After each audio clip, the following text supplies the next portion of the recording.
कमर में काटा लेके घूमी ले शान से। अच्छा। केहू जे बोले हाथी धो दी ही जान से। अरे जा तहरा ऐसा कितना आइले।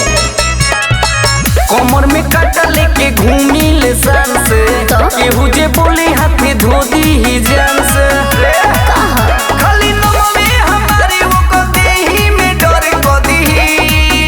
अरे बाबू सुनो, अरे लभरंग दर हो गदर को देही, चढ़ी के द्वार पर मर्डर को देही।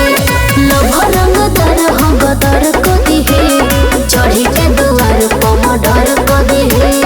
बुझला?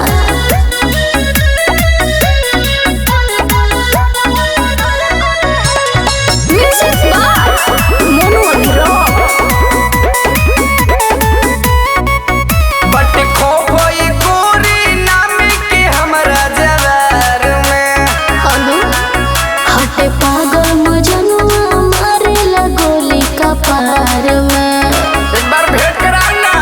ठीक है बा। बट खौफ ये गोरी नाम के हमरा जवार में। हटे पागल मजनुआ मारेला गोली का पार में। का बुझला?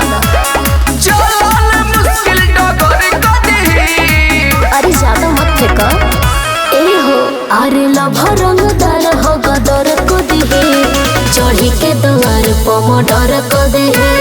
लभरंग